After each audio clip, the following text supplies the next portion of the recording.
Good evening, everybody. It is 7 p.m. in NYC and 1 a.m. in Italy, which is the world capital of wine production. I'm Sam Kimball from Crush Wine Experiences, and I want to thank you for joining us on virtual day trip to wine country presented by Citi. We are here tonight for a fascinating visit to 3 Italian wine regions with an expert wine, Italian wine expert and importer. And the regions we're going to be visiting virtually are the Veneto, Calabria, and Sicily. And our theme for tonight is how to find great Italian wines that are available here in the US from the many, many wines that are imported. And when I say great, what I mean is, one, great value wines for the enjoyment with everyday meals. And sometimes value doesn't always mean cheap. It just means that it's more bang for the buck. So it might not be a $15 bottle, it might be a 30 or 40, but those 30s and 40s that taste like 100 are real values. Number 2, unique and different wines from grape varietals that we Americans, I count myself among those who are limited and not as familiar with the many grapes that are grown for producing wine in Italy. And last but not least, number 3, special occasion wines that are truly memorable and special. And as we're on the cusp of the holidays, are perfect complements to holiday occasions. So a little bit of background. I want to first say hello to some people who have joined. Jackie, hello. John, I will make my pitch now for everyone who's watching. If you would hit the chat and just let us know where you're logging in from. We love to see where everybody's based. I know Jackie, I think you're in Florida, and John's in New York here. Good to see you guys. Welcome back. And do let us know. And by the way, when we're going during the session, just interrupt us. Our guest is fascinating and encyclopedically knowledgeable about wine. So ask any questions, fire away, and stop us as we're talking. So a little bit of background. Italy is the world's largest producer of wine. And I am actually going to share my screen because I want to show you guys a chart which really illustrates that. So if you can see my screen here, that gives you a sense of the pie or of production of wine throughout the world. And Italy is the head and shoulders leader in terms of the amount of wine that it produces. In fact, I can tell you that it's 4,250,000 liters of wine each year are produced in the sovereign nation of Italy. Quite amazing. And by the way, we are broadcasting tonight from North Fork Craft Wines and Spirits, a great wine store in Greenport on the North Fork of Long Island. And so you'll see people circulating behind us, getting wine for tonight or for later occasions. So don't mind that. The other thing I thought we'd show, which is interesting while I'm sharing my screen, is the regions that we are going to be profiling. The wines come from 3 regions tonight: the Veneto, which is up in the northeast of Italy; Calabria, which is the toe of the boot of the Italian peninsula; and Sicily, which of course is the island off of the toe of the boot. So you can see there the red arrows where I've pointed out. These are the areas virtually that we are visiting. So I want to say hello. Hey, Eugene. And Rosemary, Saratoga, New York. That's awesome. Mark, West Orange, New Jersey. Welcome back, Mark. Great to see everybody. Thank you for tuning in. So the stats. Italy produces over 4 million liters of wine each year. It is home to over 1 million vineyards. That was a stat that struck me when I was preparing my notes for tonight the most, was 1 million vineyards. It's kind of incredible. And Italy has approximately 1,000 different wine grape varieties, which I love to push myself and to push other wine enthusiasts, other casual wine enthusiasts, to try different grapes. And I'm really thrilled that 4 out of the 4 wines we're profiling tonight, 2 of them have grapes that are ones that most Americans are not that familiar with. And then two of them are people are quite familiar with. So anyway, some amazing stats out of Italy, and it is truly an extraordinary place for producing wine. Melissa, welcome from NYC. Good to see you. All right, so welcome welcome all. Do stop us in the middle and hit the chat and answer any questions that you may, or ask any questions you may have, or make any comments. Like I said, we're going to travel to 3 regions in Italy virtually this evening. We took a look at the map. And so to summarize, we'll be really focusing on the idea that there's all this wine produced in Italy, #1 wine producing nation in the world, but how do we find the best wines from the many, many, many bottles that are produced every year there? And so what I'm going to do now is share my screen again, and I'm going to preview the wines that we're going to profile a little later. And in a moment, we're going to meet our fascinating guests. So bear with me a second, and we will take a look at the lineup of wines for tonight, which is right here. They are also wines that it's no coincidence that we're at North Fork Craft Wines and Spirits in Greenport, New York. They're all wines that are carried by the store here. So the Tonino Grillo is from Sicily, and Grillo is the grape. So that's one where really interesting. It's a grape that most Americans are not familiar with. Then we have this wonderful Pinot Grigio from the Veneto, the Italo Cescon. And then we go to another grape that most people are not familiar with here in the States, and that's Magliocco. And it's the Boccafole, which is a wonderful winery and vineyard in Calabria, way down in the south of Italy, the toe of the boot. And last but not least, we have an amazing red blend from the Veneto region called the Duo. All these wines are available at North Fork Craft Wines and Spirits, and it's northforkcraftwines.com. So just stop the share there. I think that somebody, Jan, welcome from Washington State. Amazing. Great to see you. Lake Chelan in Washington. Great AVA. Yeah, absolutely. So Jackie asked, what's the shipping rate to Florida? Good question, Jackie. It's whatever the FedEx or the UPS cost is from here in Long Island and Greenport to you outside of Tampa there. So my best advice is if you do want to order a little bit of these wines, I would order 3 or 4. It's not worth it to just ship one. But certainly, 3 or 4, it's roughly the same cost, within a margin of error with FedEx and UPS. Also depends on if we ship it ground, which this time of year is no problem. The weather is fine, so we can send it on the ground, and that's cheapest. All right, so that was just a little bit of a preview of the wines that we're going to be profiling tonight. Without further ado, enough of me talking. I would like to introduce our guest, Pietro Romani, who is a good friend and an amazing resource about Italian wine. I can think of no better person than Pietro to guide us through the questions that I have and that some of you may have about Italian wine. So I want to say welcome, Pietro. It's great having you here. Thank you so much for coming out from the city all the way to Greenport, 90+ miles. And it's wonderful having you on the broadcast. Thank you, Sam. Thank you for having me here tonight. I'm happy to be part of this broadcast. I'm delighted to be talking to you and your viewers tonight about Italy and the landscapes that creates this wonderful world of an Italian wine industry. My name again is Pietro Romani. I'm a wine specialist, owner of PW Wine Distributors. I'm going to put Pietro's name in the chat for everybody. So there it is. All right. So Pietro, tell us a little bit about your background. I mean, I travel to Italy regularly. I do take tour groups there. I'm a huge fan of the culture, the food, the wine, the traditions. Tell us a little bit about your background. Where are you from originally in the Veneto? I'm from originally the Veneto region, the outskirts of Venice. Mm-hmm. I come from a family that was always involved in food and wine.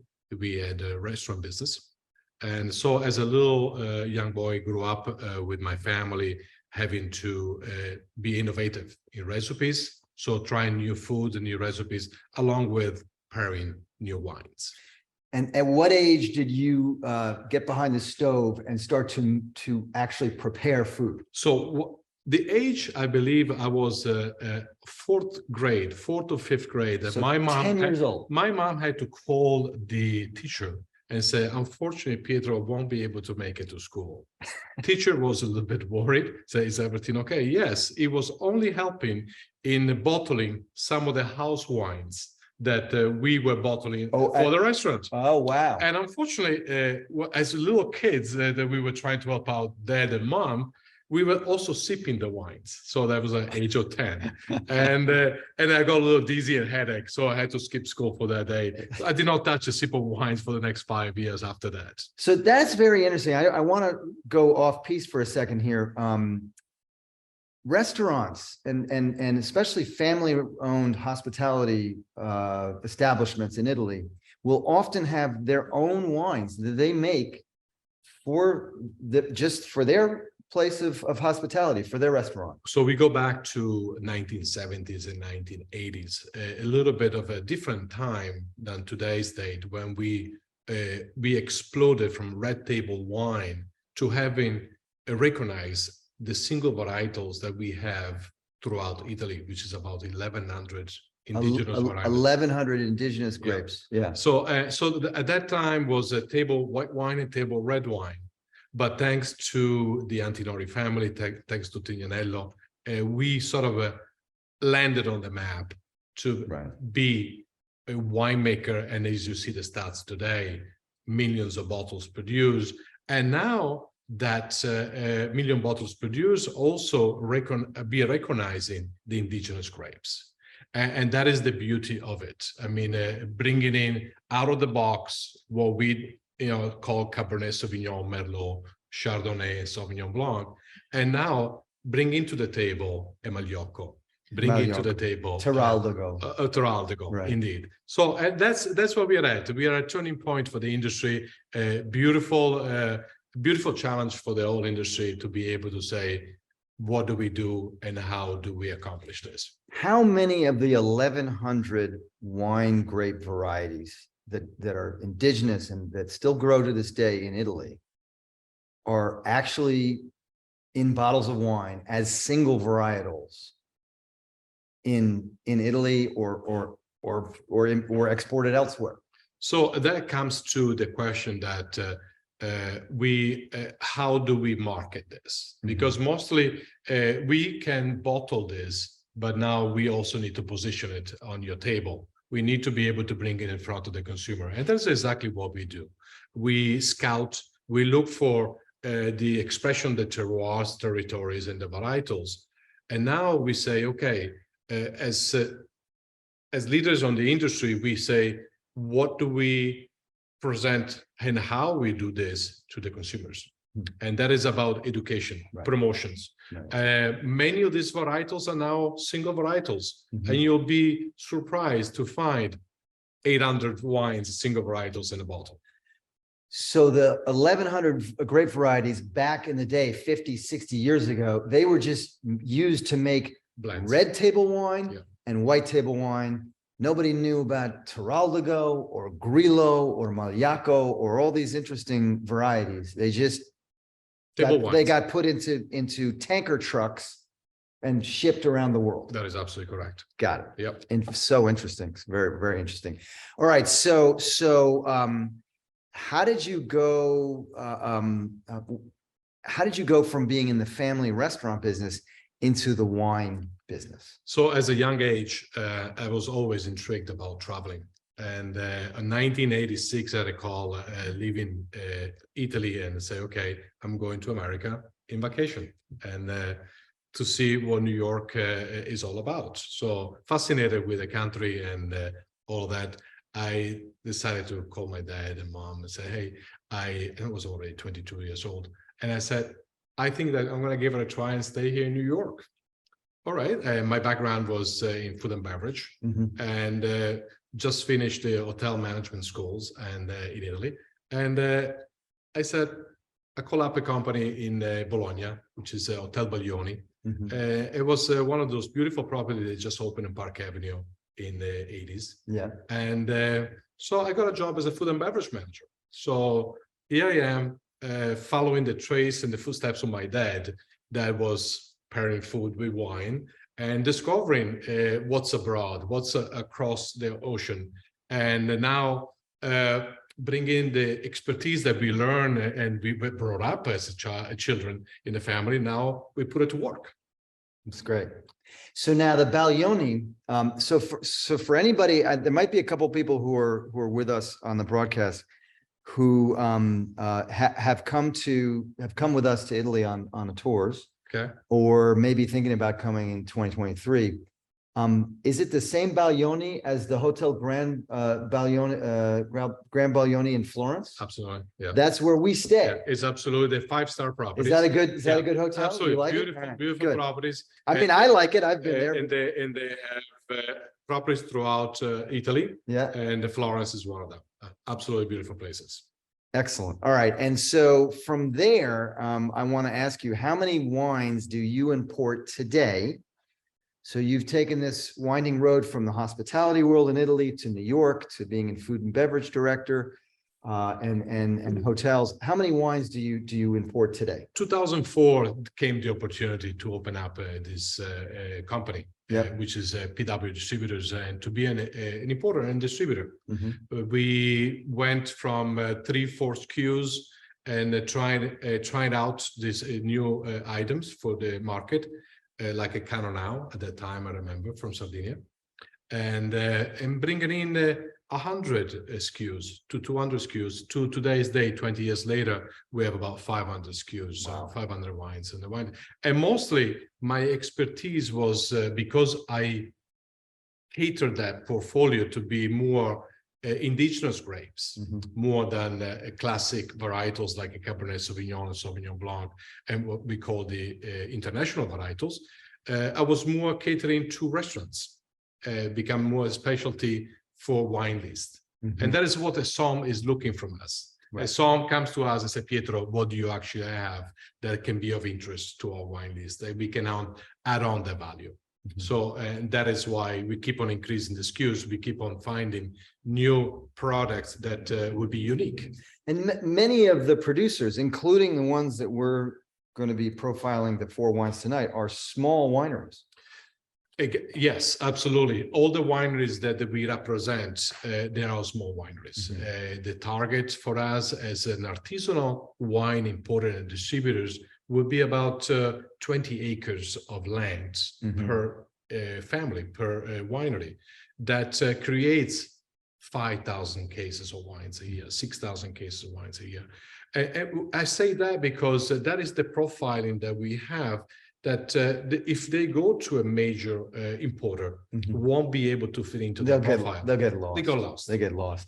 And for anybody watching, the 5,000 case level, which is small production, that would be similar to one of the small artisanal wineries here on the North Fork of Long Island. So there's 50 or 60 wineries on the North Fork.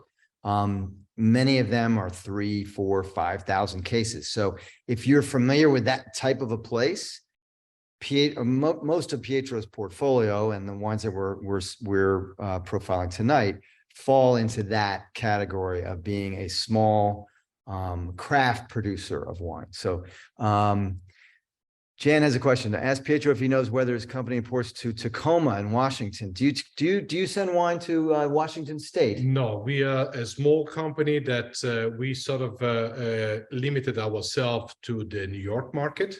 We have tried in the past to expand ourselves to neighboring states on the East Coast, but we sort of retreated a little bit because it was overextending ourselves into what we do. Yep. And what we do, our commitment is to the quality of the products that we represent. And we embrace the magic that lives within each glass that we bring into the table. So it is the expression of the terroirs, the expression of the winemaker, but it is about little gems that we want to bring in, because every wine that we have tells a story. So I want to talk for a minute about the Million Vineyards, and then we're going to start tasting wine. 1 million vineyards. Tell us a little bit about Bocafolle, which is in Calabria, very southern part of the peninsula, right before Sicily. Bocafolle. Bocafolle, it's a special place that we discovered 3 years ago.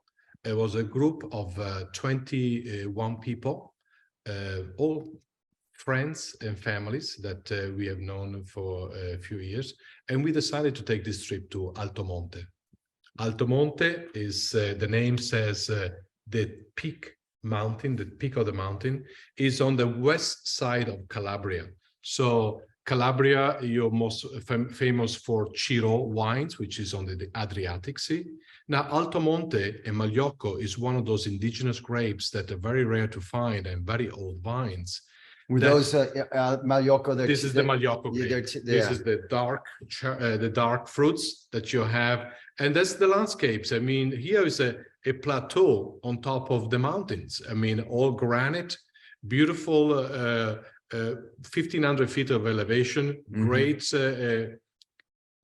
microclimate. You have the Mediterranean Sea at the end of the coast here, and so giving you some good climate control, colder nights, warmer days, good amount of fruits, but now you also have wonderful minerality from the soil. And how hot is it in the summer? Summer gets hot, but has a good equilibrium because you do have that wind coming in from the sea. So it gets about 30 degrees, 30 Fahrenheit. Which is, what is that Fahrenheit? It's about 88? Right, 88. 88. Yeah. And but it's a fantastic climate for the grapes to ripen to the right amount of heat and to get a good acidity and brightness to the fruits. And it's dry.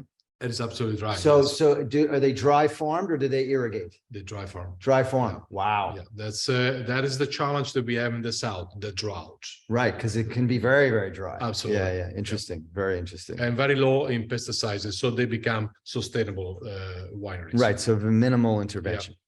Yeah. All right. So let's talk about one more thing.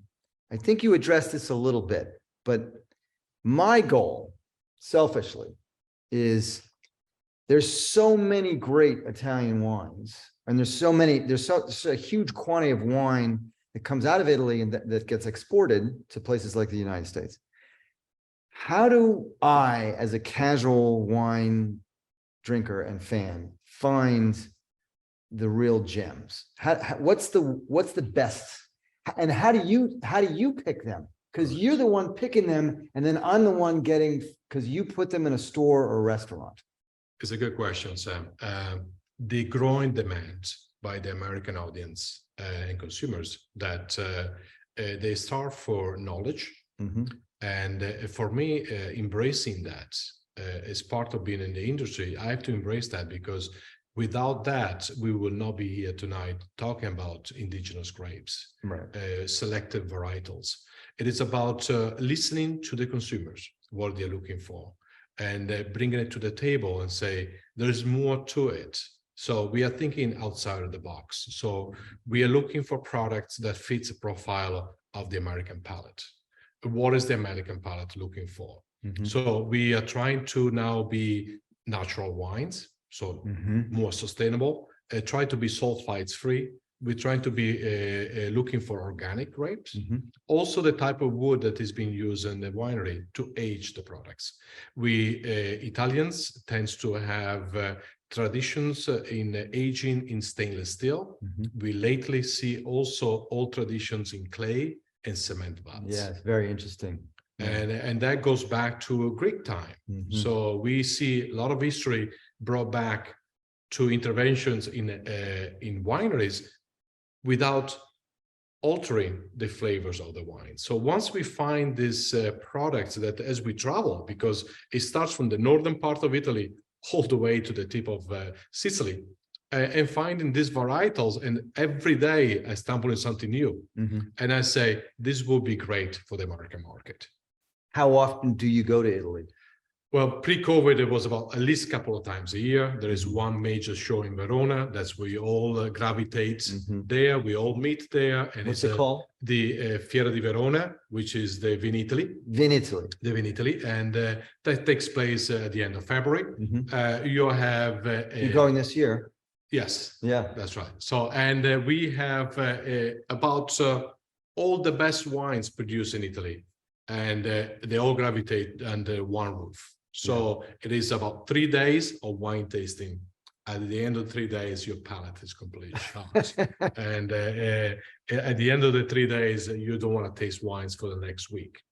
But that's where you have all these consortiums and farmers that comes into the picture. So not the big brands, but the smaller farmers that wants to be represented. And that's where we all meet. We all meet under one roof. And we look for innovative varietals. I mean, we are looking at Puglia. We're looking at, to me, Calabria is the latest. Is the one of those stories that when I travel there and finding these varietals, Magliocco, Greca Nera, blended in with a Merlot grape or vines, created a beautiful product. To me, I was like, yes, we did hit something that will go very well in the American market. Dry finish, nice and oaky, but smooth on the palate, with some longevity on the product. These are not product that will last 2 or 3 years. These are products that after 4 years and that has been on the market, they still have another 10 years of longevity. They'll age, yeah. Absolutely, because the way it's produced. Well, you know whose palate is not shot? Mine. So we're going to start tasting. Absolutely. And so the first wine we're going to talk about is a grape that I never knew about. It's from Sicily. It's called Grillo. Let's hold it up to the camera here. It's called Grillo, and it's a white wine grape. And I think you taught me this, 80% of the wine produced in Sicily is Grillo. Grillo is there. But Americans only think of Nero d'Avola coming out of Sicily. And yes, and that Nero d'Avola, we have seen Nero d'Avola growing on demand because the publicity that we get from consortium and tastings. So now, as we are doing the tasting tonight, Grillo is the cricket. Super pale yellow. This is all just stainless steel fermentation. Completely stainless steel. Yeah. We are on the northwest of the island of Sicily, and we are in between Trapani and Palermo. We as a backdrop, mountains, so we have some a good amount of elevation overlooking the Mediterranean Sea.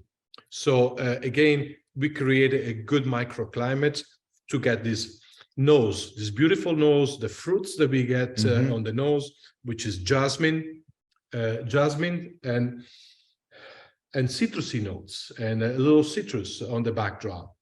And the terroir, we have a clay and rocks, which is also beautiful for the acidity. So we have a good amount of acidity, wonderful notes, inviting floral notes, citrus and jasmine notes. On the palate, crisp, nice minerality with a long finish, and that's great. It's obtained through the batonnage, but sitting on a lees for a few days gives this beautiful extraction. Really nice acidity, but there's some wines that are very crisp and have that strong acidity, which I find they're almost like drinking lemon. It's so tart. This one has all of that character, but the balance, there's a smoothness to this wine, which is surprising. That's obtained by the extraction on the leases and the batonnage. Yeah. That is when you have all those beautiful notes that comes out, and the finish. And the finish, It's a lovely, lingering finish that sits on your palate nice and crisp. All right, so I think you're very modest, but for those of you watching, Pietro is an amazing chef. what it would be the perfect meal, the final supper, what would you make? Well, For- tonight I learned that here in Greenport is scallops season. Yes, So- bay scallop. Bay scallops. Yep. So, being one of my favorite scallops, I would do a beautiful scallop dish, Mhm. as well as How would you prepare the scallop? scallops with some mushrooms, Yeah, mushrooms, and do a nice sauteed in butter, saute in butter, but also some linguine linguine. with some Wow. Parmesan cheese and olive oil over it. This to me would That's be. what I'm gonna make for dinner tonight. This would be one of those dishes that I will enjoy with a grillo. But grillo also, I love this wine with some oysters. That to me is a great pairing with oysters. Mark shared the Grillo and Inzolia are traditionally used in Marsala. Yeah, that is correct. That is absolutely Mark, correct. And again, as You have a winner.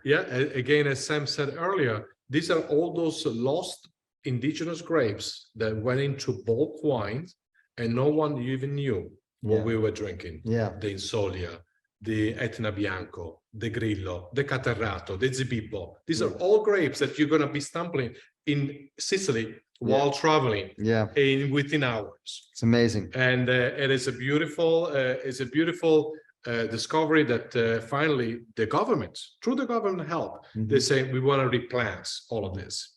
This is time to give recognitions to what we produce locally. Yep. And every region now creating, for instance, this wine comes from Alcamo Cove. Mhm. Alcamo Cove now is a DOC. So it's a DOC, Got it. di origine controllata. Mhm. Means that area between Trapani and Palermo, Alcamo, is now recognized It's- to create a it's an- specific grape. Authorized That's AVA. We would call it an AVA. Okay, by the Italian government. Yeah, And yeah. that's a wonderful thing. I mean, I'm seeing them more and more often. Yeah. And it is the due diligence that the government is saying, okay, let's be true to what we do. Yeah. And we do it well. I can't was so as you know, I'm taking a tour group to Sicily in March. And we're very excited about going to some of these wineries. And I think there's one that you're setting us up with too. So Tornido will talk be more. one of the wineries, and it will be the one that has produced this The Grillo. wonderful Grillo. And by the way, everybody, the Grillo that we're talking about here is organic. So, I mean, organic grapes, it's a certified organic Absolutely. wine. Yeah, it's an organic grapes, sulfites free. Mhm. We try to stay as natural as possible. Yep. And that is what we are seeing. I've started seeing that 10 years ago. Unfortunately, the market was not ready for that. Mhm. However, in the past 3 years, I've seen sections being built in wine shops, Yeah. organic Oh, and natural wines. There's one here. And that is, to me, is wonderful because a lot of people finally recognize Yep. that making organic and natural wines is not taking anything away from the quality of the product. Absolutely not. It's just enhancing all of those beauty that a wine can have. You took the word out of I was gonna say it enhances the quality. All right, so let's go to wine number 2, which is a grape and a wine style that boring Americans like me are very familiar with. And this is a Pinot Grigio from the Veneto. And I love it. I was blown away when you first showed me this one. So Pinot Grigio by Italo Cescon family, 1957. This is when the great-grandfather used one of those little sticks from the vines that we in the fall we clean the vineyards, we clip them, and we used to use as a firewood. So the bundles used to be Show everybody used here. as a firewood. Every bottle has a stick. This I call it a stick. It's a piece of vine. it's a piece of vine, and it's attached to the bottle by hand. So everything is nothing is mechanical here, but everything has a labor of love. And the labor of love that goes in here is from 1957, when the great-grandfather Italo started to engage with the children in the winery and say, okay, we keep them occupied while we are working the land, where we are out on the farm. And those children from back in the 50s, now they're grown adults, and they are the patriarchs of the family. And now they say, in honor of the great-grandfather, we'll continue the tradition, and became the trademark of the company. Italo Cescon Winery is a winery that sits on the outskirts of the Venice area. Mhm. So we are northeast of Italy, Veneto region, between Veneto and Friuli. There are two regions. How far is it from Valdobbiadene? Valdobbiadene is more northwest, so we are about. They also have a winery in Valdobbiadene, but a small lot. It's about an hour away from. Okay, so it's a Valdobbiadene. different part of the Veneto. That is absolutely Yep, correct. yep. The Valdobbiadene is in the pre-Alps. That's where the Prosecco. That is correct. You're in pre-Alps, so Yep. meaning that you're about an High hour altitude, yeah. hour north of the Venice. Yeah. This is more northeast. Right. So we're going towards like Yugoslavia or towards Friuli. Croatia. Yeah. That's correct. Absolutely correct. And there is a river that is called Piave River, and which is a natural boundary for dividing two regions, Veneto and Friuli. Mhm. And I'm thankful that I'm from there, because geographically speaking, it can be difficult to understand all of this, but the Piave River, limestones and gravel, Mhm. all the vines are sitting on the banks Mhm. of the Oh, Veneto really? side. Wow. So you do get that minerality from deep roots of limestones and gravel. But this is another really balanced wine. The balance that you get here is about the fruitiness. So I do have on my chart of aroma, instead of being flowers, that I will get fruits. And the fruits that we get here, it will be pears instead of apples. Yeah. So the pears that I get is the Bosch pears, a little bit of the sweetness and the feel of your backdrop, Mhm. but is medium dry, but still crisp. Yep. What is important in the wine is the acidity. Mhm. Acidity is cutting that off. So therefore, that sweetness is broken down with the acidity, and it makes it very pleasant and crisp on your palate. Very crisp, but again, there's some of these Pinot Grigios which can be, to me, almost too crisp, too acidic. And this has a really nice balance to it that it's just, and I like to ask the question, I learned this from Nick Goldschmidt, the winemaker in Sonoma. Does this wine make you hungry or thirsty? Well, this wine makes me very thirsty. Thirsty, I say thirsty. Thirsty. Yeah. It's a wine that I drink it, it fills your palate, and is gentle on the palate, luscious, big finish, and but crisp. So therefore, that acidity that is sitting there in your palate is being cleaned, and you want to have another sip. Absolutely. This is a perfect wine that I see Thanksgiving dinner with poultry. Yep. This could be one of the first wines, if we do 2 or 3 wines with the Thanksgiving meal, this would be one of the first ones. That would be my first. And so much better than, and I don't want to insult you or anyone watching, but so much better than Santa Margherita Pinot Grigio, which is made in a factory and has all kinds of additives and stuff. It's the run of the mill. Yeah. The run of the mill that they got a commercial end of it. Yep. And lost what is important in winemaking, traditions. Craft. Stay true to the land, the terroir, the territory. Yep. And try to create something with passion. And that is exactly what we look for when we represent these families. We represent them not just for the product. We represent for what they stand for. Right. Their beliefs in quality. Yep. Absolutely. Exactly that. Excellent. All right. So shall we move on to, we have 2 reds. And the first one is from Boccafole, which is the video that we watched. This is from Calabria. Boccafole 2018 Magliocco. Magliocco now is an indigenous grape of Calabria. And again, is a varietal that is not that common. It's not even that common in the area. I mean, you will find a lot of Gaglioppo, which is more widespread throughout the region.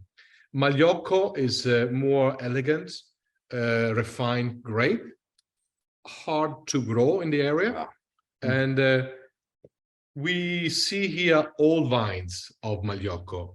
We are how old? About 40 years old. 40 years. Yeah, deep roots that extracts the good minerality that we have from the soil. We have clay and some hard rocks and some granite, Mhm. but again, fruity. We have a beautiful fruits here, strawberries and black currants, Mhm. dry finish with a long finish though, that is substantial sitting on the palate. We spend 1 year in oak here, so you do have that oaky notes, but very elegant, gentle on the palate. So the oak as a vessel to age the products in Italy are more light toasted. Therefore, it will not impact the wine, but we just allow the wine to breathe and to age. Yeah, and the nose on this wine is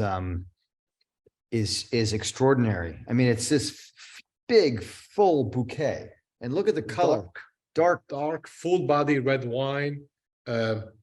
Again, longevity. This is a baby, 2018, a wine that still has big tannins on the backdrop that can be softened over time.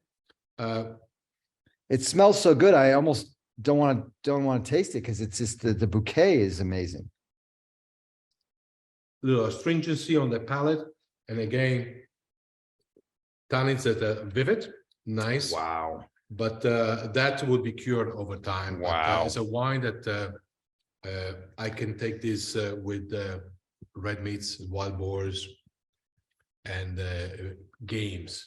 I'm going to show Mark asked to show the bottle of the Pinot Grigio again. Mark, this is the Pinot Grigio, the Italo Chiscon. If you can see it here, I'll put up the picture from the screen picture again as well. And so we talked about the Maiocco, the red. I forgot, my bad. What's your go-to dish that you would prepare for a guest with the Pinot Grigio?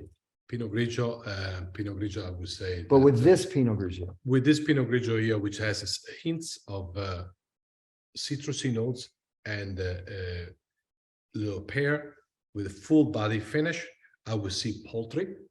So the seafood would be my second choice. It would be more meat. No, and pasta. It has enough body that it can hold up. This is a big white wine. It's a big white wine. This is a big white wine that can carry over poultry, good dishes of pasta, and even acidity. But this is what I see: turkey, Thanksgiving dinner. Yep. And what's the DOC? Mark is asking, what's the DOC of the Pinot Grigio? This is Friuli. Friuli and Veneto. So we have DOC. So we have Delle Venezie. So Delle Venezie stands from Veneto and Friuli. Yep, there it is. Okay. I just put it in the chat Perfect. too. Yeah. So now Melissa just asked, how long could you age this Maiocco? Maiocco, I have another 5 years. The red wine. Another 5 years of aging. It's still a baby, an infant, and it feels like to me it just was from the barrel, was 1 year in barrel, 2018 vintage. I see here that those tannins are just vibrant and spicy. They will be cured over time, and every 6 months I'm opening bottles every 6 months, and I see that transition. I love the tannins in this, Yeah. even though it's young still. I will, at the risk of embarrassing myself, I will tell you what I think. This I would do with a pasta with red sauce and like a wild boar. Absolutely. Braised Oh ribs. my God. Or braised ribs. Yeah, braised ribs. That's exactly what I see myself. This is also a great wine for your lasagna on a Sunday morning, on Sunday lunch. Yes. So you need that acidity. That's what we're looking for, acidity and meat to break that the tannins, because this is a wine. It's not a sipping wine. It's a wine that you want to enjoy with your meal. Does this wine make you thirsty or hungry? This wine makes me hungry. Absolutely. Yes. Yeah. And this screams for food. Guys, this is of the 4 bottles tonight, maybe the next one too, but the Maiocco, to me, this is the one where you bring it because you're a guest at a dinner party and everybody says, whoa, who brought that? What is that? It's the one that blows everybody away. It is a wine that speaks of what we do every day. It's a wine that one of those gems that you look out of the box, and you say, I found something that is very interesting. Right. It's not your Nebbiolo, it's not your Super Tuscan. It's a red wine that comes from the south of Italy. It's nice and dry finish, elegant, and does not reflect any of the red wines from Calabria. Yeah. No, So this is a real treasure that we discovered. it's a unique one. Very unique. And to me, yes, it's a conversation piece and something to enjoy with friends. While we're on the Magliocco, which is in Bocafole, which is a dry farm vineyard, Jan had a question. Pietro, do you think that the dry farming methods can become more common in the US, especially the West Coast, where it's very dry? Now, there are quite a few dry farm vineyards in like Napa and Sonoma. But Jan's based in Washington. I was just watching something today on Eastern Washington, a very good winery. I mean, they get less than 5 inches of rain a year, so they have to irrigate. Yeah, you know. You'll have to irrigate. The government allows 1 or 2 treatments of irrigations, only with the rainy water collected. Rainwater. Yep. Okay, and that is done through stress tests in leaves. Once you see that the drought is coming to a point that will kill the plant, then you're allowed to do one treatment. But yes, it should be something that we all should think about. So you think it'll become a little bit more widespread in the US? I think so. I think so, because I think the US can adopt the same techniques that we use in Europe. Yeah, interesting. Excellent. All right. Well, we love the Magliocco. This is the if you're going to friends or families, not your home for Thanksgiving, this is the bottle that I would bring, because you will be a popular guest. All right, excellent. Let's move on. This next wine really sort of surprised me and confused me originally, because this is a red blend. It's called the Duo. It's got kind of a fun label from the Veneto, which is not really so well known for producing red wine. The most famous wines from the Veneto are often like the Proseccos and the Pinot Grigio, things like that. Yeah, we do this Duo. Okay, so on the red wines that we produce in Veneto is from the Valpolicella area. Okay, and that is the Amarone, so then the Ripasso. Yeah, okay. And so that is exactly where the Duo we have here is the Brazilian dance, the 2 friends. So this is depicting the Brazilian dance. Duo are 2 friends. One is in Verona, which is the place of Romeo and Juliet in the Valpolicella area, producing Amarone. And the other friend is in Vicenza, which is next door town. So Vicenza produces the Cabernet Franc. So the 2 varietals here, we have a Cabernet Franc blended with Corvina. Corvina is one of the few varietals used as indigenous grape in the blend of the Amarone or the Ripasso or the Valpolicella. So we do have 2 grapes that we have used in this blend. The process here is in an appassimento. Appassimento is the dried out of the grapes.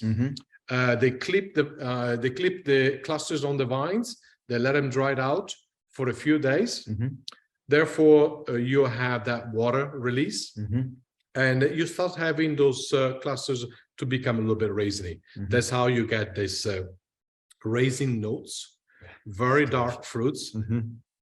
Then we go into pressing and fermentation, all done in stainless steel. Now no oak in this.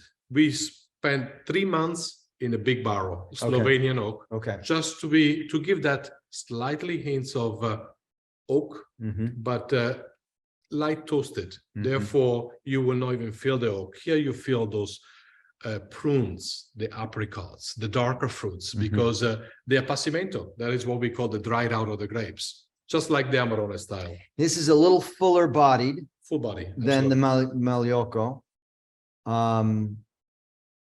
Less dry.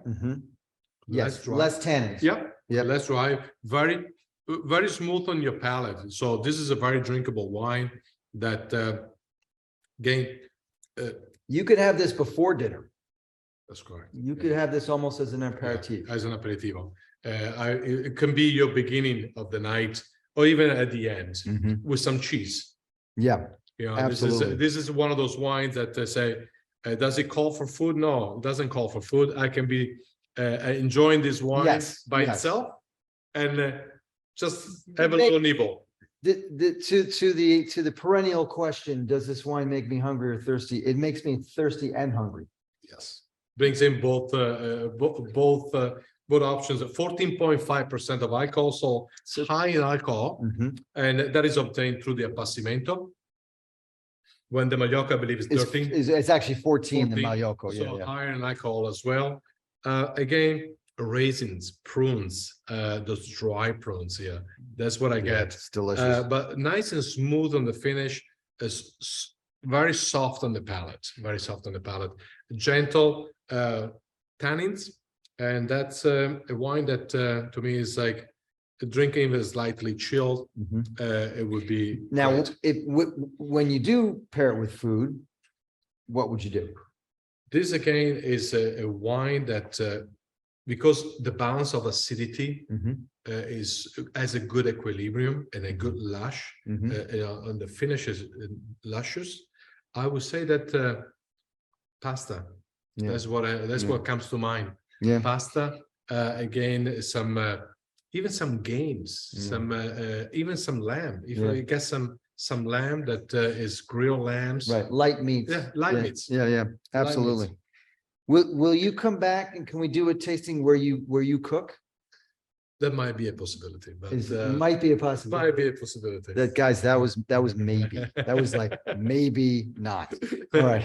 But what we'll do is All we incorporate a wine to a recipe and try that wine. That's what I want to do. I want to cook and pair. Because that's exactly what I do at home. When I make my bolognese sauce or Yeah. my short ribs, Yeah. I will include that bottle of wine in the sauce and All right. they'll enjoy it afterwards. We'll be going to the city and we're going to be filming you cooking and pairing. Love the duo. Love the duo. All right. So couple questions, couple comments. Mark asked about Calabria, which Mark says Calabria is not far from Campania and Basilica. Is the Mallorca anything like Aglianico? A little bit, not so much. No, Aglianico is a one of a kind grapes. Yeah. Aglianico is his own trademark Mhm. of Campania region. Mhm. Strives in Taurasi to create one of the most beautiful red wines produced in south of Italy. Mhm. Again, the tannins are super green, and just like the Barolo grapes, takes a long time to cure those tannins. Yep. Yep. I see more fruits here. More the approach is easier, even though it's a dry grapes, dry finish. Jan, no worries. The second grape on the duo, it's a blend of Cab Franc and Corvina. Corvina. Corvina. Yeah, that's Corvina. One word. and it's part of those indigenous grapes that you will find in the Amarone blend. The Amarone blend usually is Corvina, Corvinone, and Molinara. 3 indigenous grapes. They get dried out. And you see the color here. It's a dark kind of burgundy. But it's very lively. It's very lively. Very lively. It's a fairly young wine, 2019 vintage. So fresh, vibrant, little pungent. And versatile. Yeah. You know, little pungent. I love those notes because the notes are very inviting. The sweetness of the prunes, the raisins. Yeah, whereas the Mallorca, you definitely a food pairing situation. This one you can go either way. You can do food, you can do or not. So this is to summarize, this is the lineup from tonight. These are the 4. I actually misspoke earlier. The Grillo is a grape that many of us Americans are not familiar with.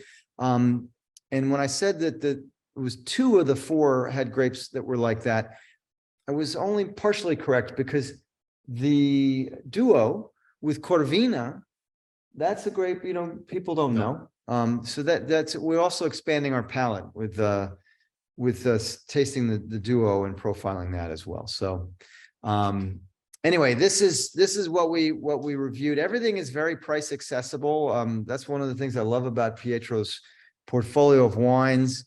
You know, the Grillo is I think $19 retail. The Pinot Grigio is 18. The Bocafole, the Magliocco is 25, and the Duo is 20. I would argue that the Duo is one of the best value Italian red wines on the market today. To me, it's like a little baby Amarone is drinking a little bit of Verona. Yep. And I would call it Veronese Rosso. It's a little bit of Verona, great value here, and not to be underestimated. Yeah, absolutely. And Jan, yes, I agree with you. Listen, the Duo, I know that when the Duo was brought in here at the store, it flew off the shelves. People, you know, they bought a bottle and they came back and they bought 6 because they were like, wow, this is terrific. It's a great value, but it's delicious. I love those ones where you don't have any hesitation about opening it. It's not like a $150 bottle of Brunello Montalcino, which are great, but you know, those you save them for when the people are going to appreciate it. This one is one you can open any night of the week. And I think the Magliocco is just a truly special wine, especially as we go into the holidays. I think that, you know, when I talked about the 3 categories of great quote unquote values, you know, one being just great everyday wines, the second one being, you know, grapes that we don't know, and the third being wines for special occasions. The Magliocco is number 2 category and number 3. It's a grape we don't know so much in the US, and it's really unique. It's a special wine that is for special occasions too. So, well, Pietro, unless we have any other questions from the group. One question from Jan. The discount it does not end. The discount is evergreen. So that coupon code that we put up, I'll put up the summary screen again here. That code is that is always.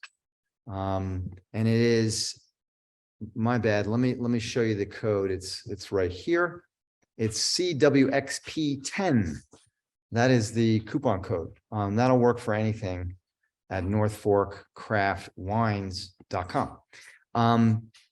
Well, Pietro, I want to thank you so much for doing this. It's always an experience and an education hanging out with you. Thank you. Thank you for allowing me to express myself on what we do every day and what we encourage our colleagues to do, to always look for new things and old varietals to bring back to life into US. And thank you for having me as a guest. We really appreciate it. You're very welcome. And thank you for driving 90 something miles from New York City to be out here on the eastern end of Long Island. And it's great to see everybody. Thank you guys for tuning in. Jackie, Nancy, Jan, Mark, Melissa, everybody who tuned in. And it's great to see everyone. We're going to be back in 2 weeks, November 30th. We are profiling some amazing Spanish wines. And with an incredible producer who brings these wines into the US. They're actually an importer, really. Ole and Obrigado. So that'll be November 30th at 7 p.m. Eastern.